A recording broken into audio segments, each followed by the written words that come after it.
Good morning students and my dear friends. Today is 4th of September 2023 Monday. Lecture start करने से पहले अगर आपको बिजनेस स्टैंडर्ड और मिंट की पीडीएफ चाहिए तो आप इसकी रिस्पेक्टिव वेबसाइट्स पर लॉगिन कर सकते हैं। इसके अलावा आप मुझे अदर सोशल मीडिया प्लेटफॉर्म्स पर भी ज्वाइन कर सकते हैं फाइनेंस और economy related. Recommended play speed है इस वीडियो की 1.25x। Thought of the day is today a reader, tomorrow a leader. और आज के मिंट पेपर की अप्रॉक्सीमेटली 7 इंपॉर्टेंट न्यूज़ हेडलाइंस हैं। बिजनेस स्टैंडर्ड की अप्रॉक्सीमेटली 15 इंपॉर्टेंट न्यूज़ हेडलाइंस हैं। और आज के डिस्कशन में हम 12 न्यूज़ आर्टिकल्स कवर करेंगे। तो जल्दी से स्टार्ट करते हैं आज का पहला आर्टिकल, जो कि मिंट के पेज नंबर 1 पर दिया हुआ है। My fiduciary role in the transition is over. तो ये एक इंटरव्यू है मिस्टर उदय कोटक का, जिन्होंने अभी रिसेंटली स्टेप डाउन किया है सीईओ की पोजीशन से, यानी जो कोटक महिंद्रा बैंक है उसके एमडी और सीईओ की पोजीशन से स्टेप डाउन कर दिया ऑन 1 नवंबर। और अकॉर्डिंग टू हिम उनका जो जितना भी रोल था बैंक का इन लीडर ट्रांजिशन वो ओवर हो गया है। लीडरशिप ट्रांजिशन की बात करें तो इट मीन्स लीडरशिप ट्रांसफ़र करने में जो भी उनका रोल था, जो नए लीडर को जो भी कल्चर रिलेटेड, स्ट्रैटेजी रिलेटेड जो भी इंफॉर्मेशन देनी थी, जो भी लर्निंग थी, वो ओवर हो गई। So the onus to approve the name of new CEO for the bank now lies with the Reserve Bank of India. हालांकि इनका एक्चुअल टर्म जो था वो 31 दिसंबर को ओवर हो रहा था, लेकिन उसके 4 महीने पहले ही इन्होंने स्टेप डाउन कर दिया। और ये एक सरप्राइज था कई सारे एक्सपर्ट के लिए और आरबीआई के लिए भी। अब इनके प्लेस पर जो जॉइंट मैनेजिंग डायरेक्टर है मिस्टर दीपक गुप्ता, वो इंटरिम मैनेजिंग डायरेक्टर और सीईओ का जो चार्ज है वो होल्ड करेंगे अंटिल 31 दिसंबर। हालांकि उसमें भी आरबीआई के अप्रूवल की ज़रूरत पड़ेगी। तो इंटरिम मैनेजिंग डायरेक्टर अपॉइंट करने के लिए भी आरबीआई का अप्रूवल चाहिए। और इसके बाद आगे आने वाले टाइम में कोटक महिंद्रा बैंक में कौन नया सीईओ और एमडी होगा, इसके लिए भी रिजर्व बैंक ऑफ इंडिया की परमिशन और अप्रूवल ज़रूरी है। तो उसी को लेकर के ये एक इंटरव्यू है, बहुत ज़्यादा डिटेल में उसको पढ़ने की ज़रूरत नहीं। These are the key highlights of Kotak Mahindra's career, Uday Kotak's career in Kotak Mahindra. अब देख लेते हैं article number 2 that is given on page number 1 of Mint paper. IPL team owners eye market listing PE fund raise. IPL की 3 टीम्स के जो owner हैं उन्होंने recently BCCI को अप्रोच किया। BCCI stands for board of control for cricket in India. तो जो 3 team है आईपीएल की, उनके जो ओनर्स हैं उन्होंने बीसीसीआई से डिस्कशन किया है कि वो कैपिटल रेजिंग प्लान लाना चाहते हैं और उसके लिए वो बीसीसीआई से परमिशन चाहते हैं। और उसको लेकर कई सारे डिस्कशन भी हुए। और स्पेशली अगर हम कैपिटल रेजिंग प्लान की बात करें तो these 3 owners want to go for public listing and private equity fund. तो ये 2 ऑप्शंस जो हैं वो एक्सप्लोर कर रहे हैं ये 3 आईपीएल टीम ओनर। तो पंजाब किंग्स और दिल्ली कैपिटल्स जो हैं they are actually weighing the options of public listing, where is Rajasthan Royals is looking for private equity funding as per the BCCI officials.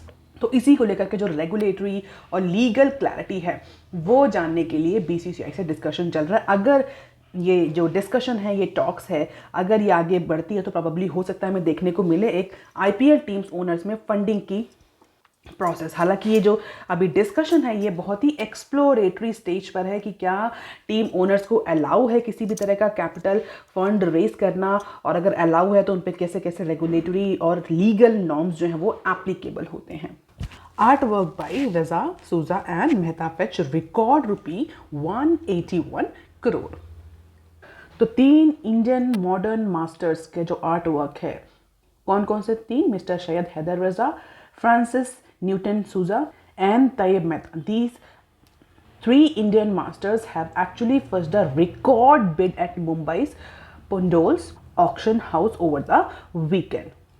तो मिस्टर रजा का जो जेस्टेशन है उसने अप्रॉक्सीमेटली 51.75 करोड़ की बिडिंग फेच करी, including the commissions, making it most expensive Indian art work ever sold at auction. तो आप ये एज अ रिकॉर्ड इसको याद कर सकते हैं कि मिस्टर रजा का जो आर्ट वर्क है वो अभी तक सबसे महंगा सोल्ड हुआ है इंडियन आर्ट वर्क के ऑक्शन की हिस्ट्री में। अगर सूजास के वर्क की बात करें तो उनका वर्क जो था जिसका टाइटल था हंगर, उसको अप्रॉक्सीमेटली 34.5 करोड़ की बिडिंग मिली है, setting a world auction record for the artist. Mister Tyeb Mehta का जो स्कल्पचर है उसको जिसका नाम है 2 हेड्स, उसको 14.95 करोड़ का, तो 14.95 करोड़ की जो बिड है वो मिली मिस्टर मेहता के आर्टवर्क को। तो इनके 2 आर्टवर्क जो है वो ऑक्शन हुए, 2 हेड्स और बुल ऑफ रिक्शा।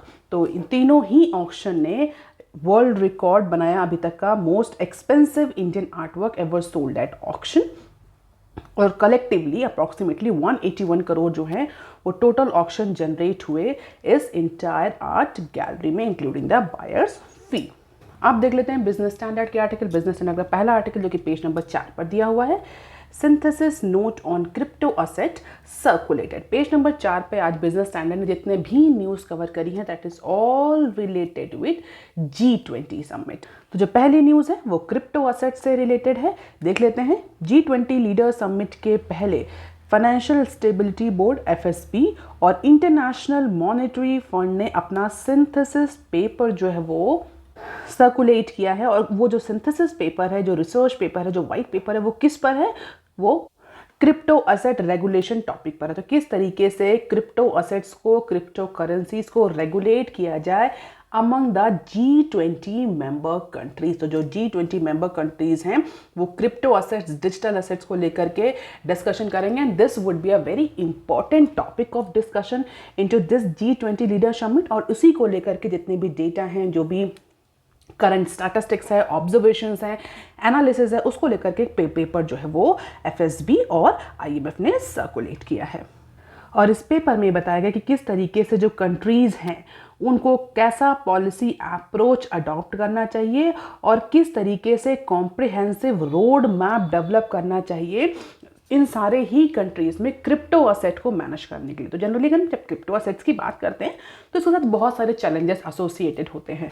और फिलहाल कंट्रीज़ जो हैं, अलग अलग कंट्रीज़, उनका अलग अलग अप्रोच है, पॉलिसी अप्रोच है, अलग अलग कॉम्प्रिहेंसिव रोड फ्रेमवर्क है in order to manage the crypto currency into their boundaries. लेकिन अगर हम ग्लोबल लेवल पर बात करें तो ग्लोबल लेवल पे अभी कोई भी कॉमन कंसेंसस जो है वो नहीं बनी है क्रिप्टो करेंसी रेगुलेशन को लेकर के, क्रिप्टो असेट रेगुलेशन को लेकर के। तो 7 सितंबर को कहा जा रहा है कि 7 सितंबर को ये रिपोर्ट जो प्रोबेबली पब्लिक कर दी जाएगी। लेकिन इसके बाद जो फाइनेंस डिप्यूटीज़ हैं G20 कंट्रीज़ के, they will meet this week, यानी सितंबर 6 और सितंबर 7 को, in run up to leader summit. और कई सारे इश्यूज जो हैं डिजिटल करेंसी को लेकर के, डिजिटल इंफ्रास्ट्रक्चर को लेकर के, डिजिटल पब्लिक इंफ्रास्ट्रक्चर को लेकर के वो डिस्कस किए जाएंगे। And India has been elected as a co chair for global partnership for financial inclusion. GPFI की जो को चेयर है उसको इंडिया होस्ट करेगा साथ इटली के साथ में फॉर नेक्स्ट 3 ईयर्स। तो इंडिया के लिए ये बहुत इंपॉर्टेंट फोरम होगा कि इंडिया अपने डिजिटल पब्लिक इंफ्रास्ट्रक्चर को एज एन एग्जांपल सेट करे और कंट्रीज़ के साथ मिल करके क्रिप्टो असेट और डिजिटल करेंसी को लेकर के एक यूनानिमस कंसेंसस बनाए। What is this GPFI? It is basically an inclusive platform for all G20 member countries. हालांकि इसमें जो नॉन G20 मेंबर कंट्रीज़ हैं वो भी पार्टिसिपेट कर सकते हैं अगर वो इंटरेस्टेड हैं। किस लिए ये प्लेटफॉर्म बनाया गया है, इंक्लूसिव प्लेटफॉर्म बनाया गया है? Just to discuss and carry forward the work of financial inclusion, कि कैसे कंट्रीज़ में ग्लोबल लेवल पर फाइनेंशियल इंक्लूजन को इम्प्रूव किया जाए। अब यहाँ पर एक टर्म बार बार यूज़ हो रहा है, फाइनेंशियल इंक्लूजन। तो एक फाइनेंशियल इंक्लूजन टर्म क्या होता है, कई बार हमने डिस्कस भी किया है। तो आप मुझे कमेंट सेक्शन में लिख करके बताएं what is this financial inclusion और क्यों कंट्रीज जो हैं वो इस फाइनेंशियल इंक्लूजन को लेकर के इतना इंपॉर्टेंस दे रहे हैं। So this will be on agenda, synthesis paper और किस तरह से डिजिटल पब्लिक इंफ्रास्ट्रक्चर को, डिजिटल असेट्स को, क्रिप्टो असेट्स को रेगुलेट किया जाए, किस तरीके से फाइनेंशियल इंक्लूजन को इम्प्रूव किया जाए जिससे कि कंट्री लेवल पर ही नहीं ग्लोबल लेवल पर हर एक इंडिविजुअल को बैंकिंग और फाइनेंशियल सर्विसेज अफोर्डेबल हो, अवेलेबल हो। आप देख लेते हैं नेक्स्ट क्लिप जो कि इसी पर्टिकुलर G20 समिट से ही रिलेटेड है और पेज नंबर 4 पर ही दी हुई है। Interoperability of GPIs may be long term goal for G20.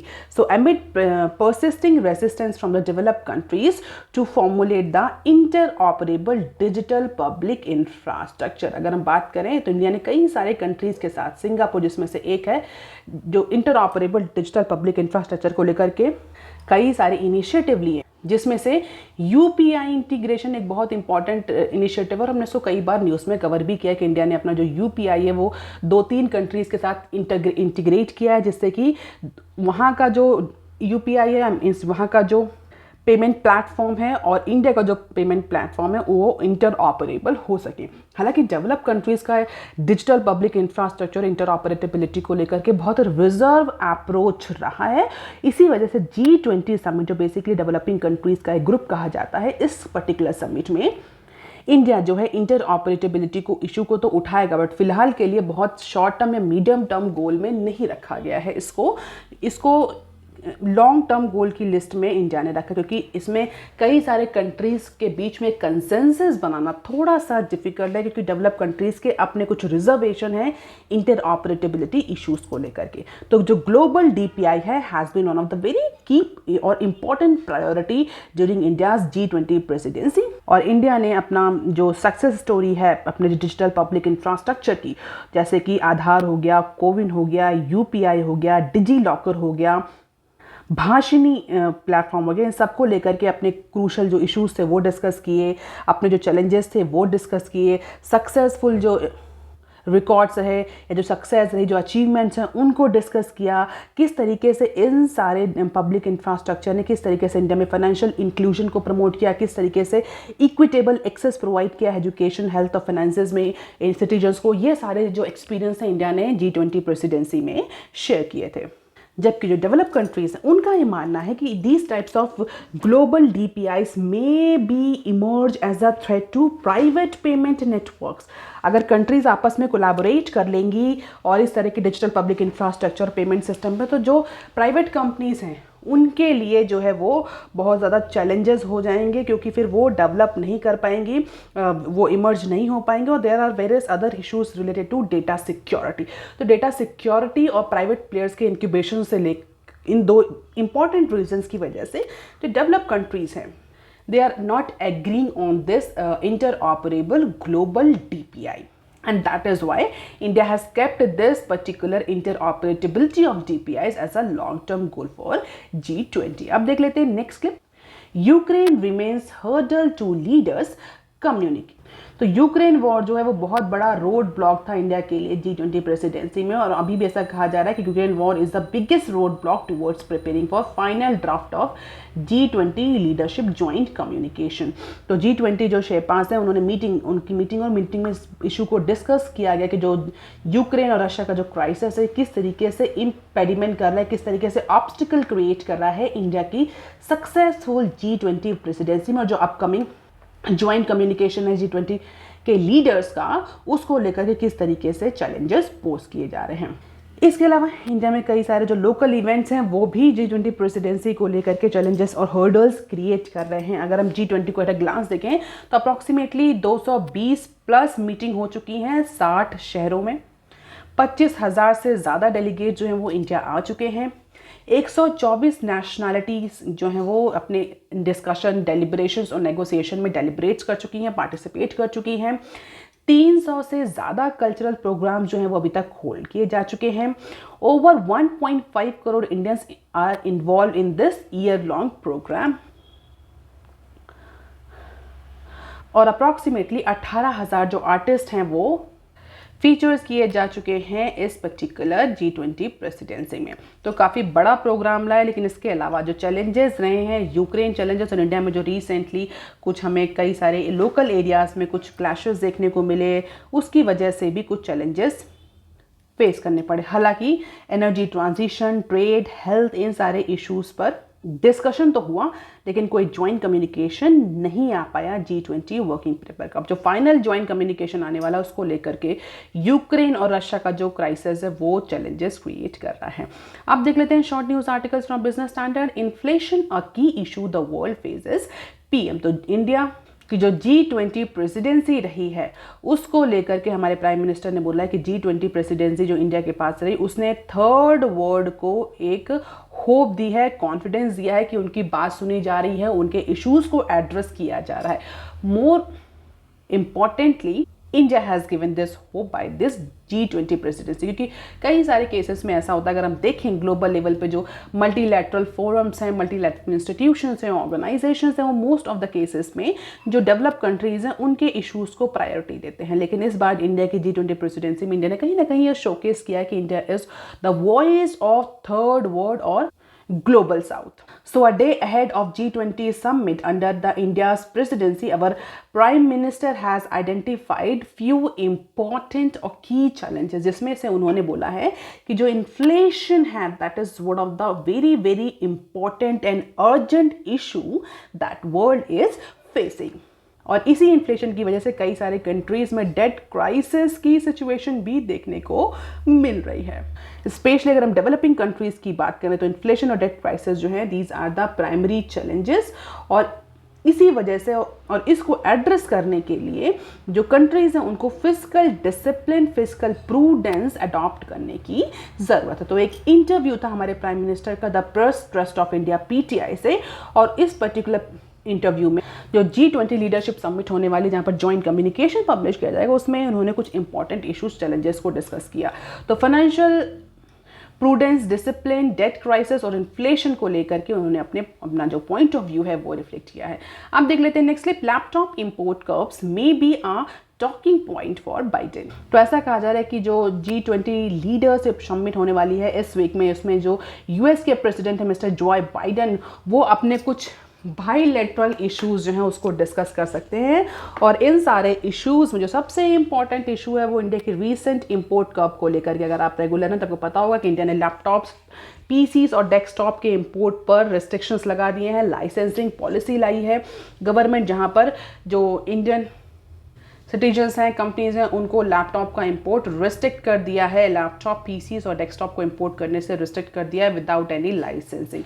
तो ऐसा कहा जा रहा है जो कंपनीज हैं, स्पेशली हमने डिस्कस भी किया था कौन सी कंपनीज हैं जो इससे इम्पैक्ट होने वाली हैं। 16 कंपनीज के नाम हमने डिस्कस किए थे। उन 16 कंपनीज से डेफिनेटली अगर हम देखें तो most of this companies belongs to USA, और इन कंपनीज ने डेफिनेटली USA गवर्नमेंट को प्रेशराइज किया है कि वो इंडिया से इस इशू को डिस्कस करें। तो जो अपकमिंग G20 लीडरशिप समिट है इस वीक, उसमें ऐसा कहा जा रहा है कि जो US के प्रेसिडेंट हैं मिस्टर जो बाइडेन, वो हमारे प्राइम मिनिस्टर से इंडिया के जो इंपोर्ट रिस्ट्रिक्शंस हैं लैपटॉप को और अदर इलेक्ट्रॉनिक प्रोडक्ट्स रिलेटेड जो पॉलिसी है उसको डिस्कस कर सकते हैं इंडिया से।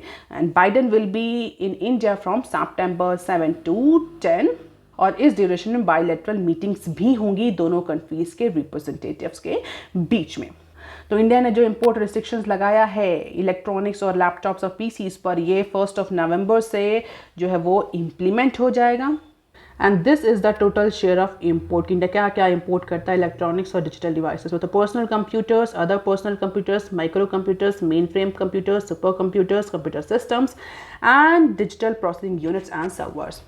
तो as of now department of commerce के अकॉर्डिंग ये डेटाबेस है इंपोर्ट का। एंड डेफिनेटली अगर किसी भी तरह का इंपोर्ट रिस्ट्रिक्शन लगता है तो सबसे ज़्यादा उससे इम्पैक्ट जो करेगा वो US कंपनीज करेंगे, and that is why USA government is giving this particular issue as a priority topic into this G20 leadership summit. अब देख लेते हैं नेक्स्ट क्लिप जो कि पेज नंबर 1 पर दी हुई है। Confident of meeting fiscal deficit, nominal GDP target. अगर गवर्नमेंट की पॉपुलिस्ट पॉलिसी की बात करें तो हम कई बार डिस्कस कर चुके हैं गवर्नमेंट जिस तरीके से अभी स्कीम्स ला रही है, वेलफेयर स्कीम्स ला रही है, जिस तरह से सब्सिडीज ला रही है in order to get the edge over the upcoming general election, उस ड्यूरेशन में हमने ये भी डिस्कस किया था कि गवर्नमेंट का जो फिस्कल डेफिसिट का टारगेट है वो ब्रीच हो सकता है। ये fiscal prudence, fiscal discipline government follow नहीं कर रही। क्यों फॉलो नहीं कर रही हमने डिस्कस भी किया है कि अपकमिंग इलेक्शन में गवर्नमेंट अपना रिपोर्ट कार्ड जो है वो अच्छा करना चाह रही है, and because of the government is bringing lot of welfare और सब्सिडी पॉलिसीज, जिसकी वजह से गवर्नमेंट का एक्सपेंडिचर बढ़ रहा है।